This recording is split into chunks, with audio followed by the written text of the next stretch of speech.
morning, good afternoon, wherever you are on this wonderful day. I thank you as always for choosing my general chemistry part of your day. The big topic of the day here is bond energies. We're going to talk about what makes an ionic bond stronger or weaker, just graze the surface of covalent bond energy, and that'll be it for this video.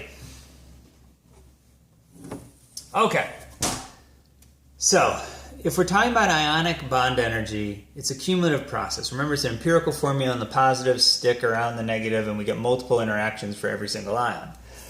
The sum of all these interactions is called the lattice energy. Without putting a textbook definition on the board, it's the sum of all of the electrostatic interactions in a crystal structure.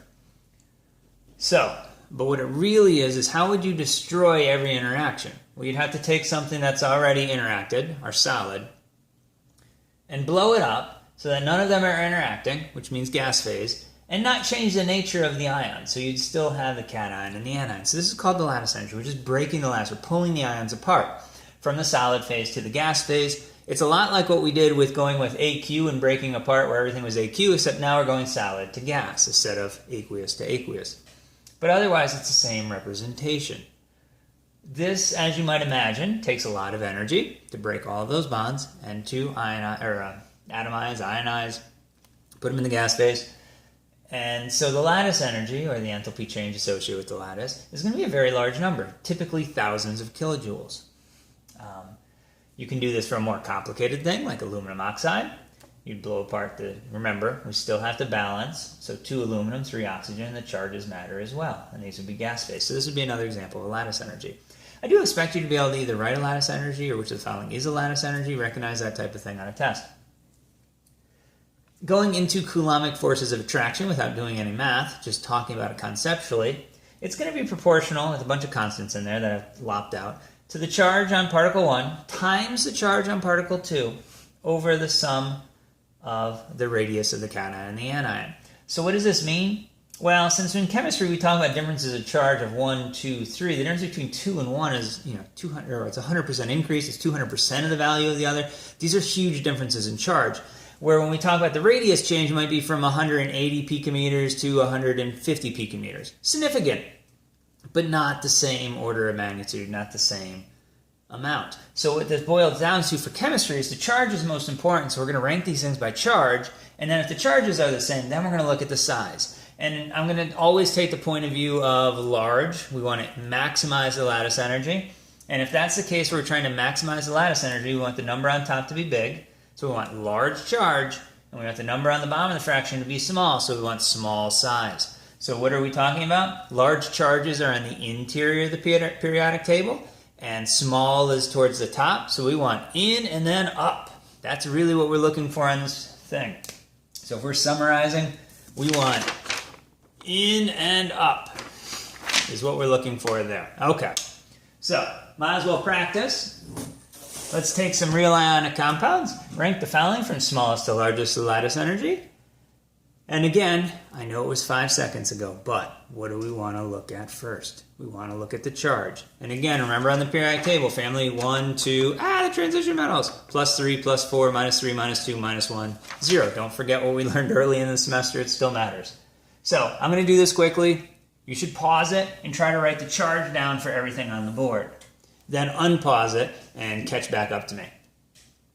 Good, you're unpaused. Good. I'm glad you did the work. Let's see if we get the same answers. And remember, it's not a polyatomic Cl2. It's 2 individual Cls. Remember, don't forget the stuff we learned at the beginning of the semester.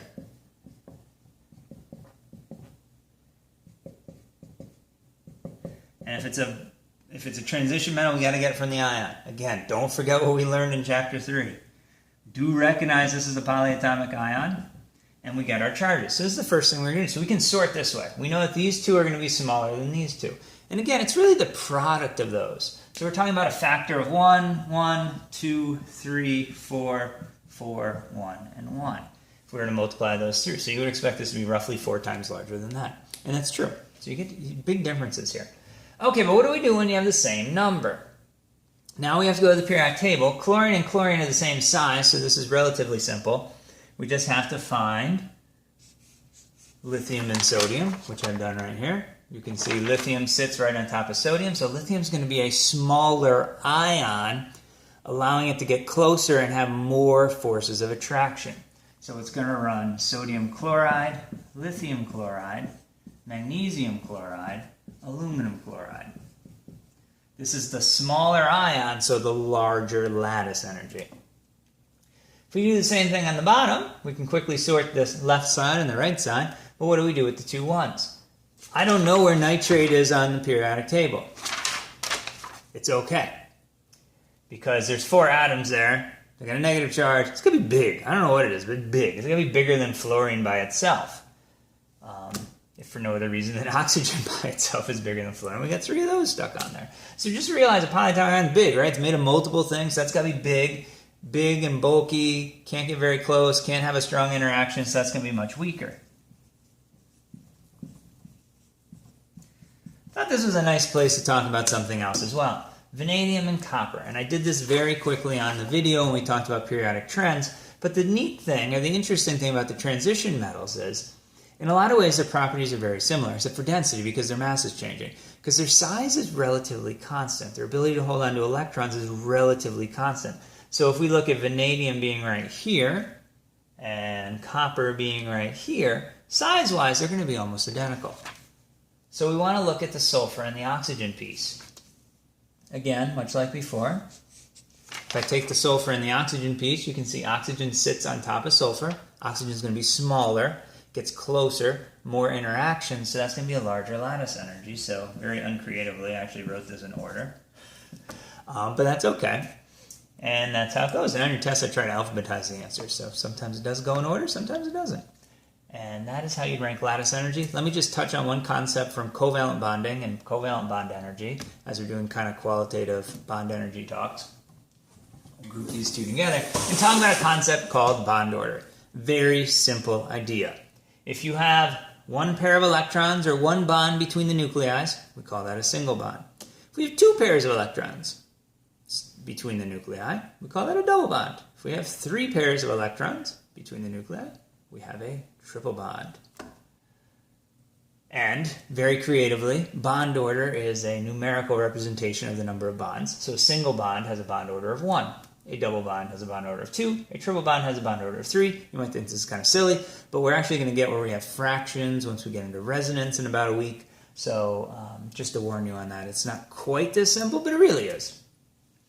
So I drew 3 molecules up here, methanol, carbon dioxide, carbon monoxide, just to illustrate the difference. And if you want to focus on just the carbon to oxygen bond, this is a single bond and would have a bond order of 1. This is a double bond, would have a bond order of 2.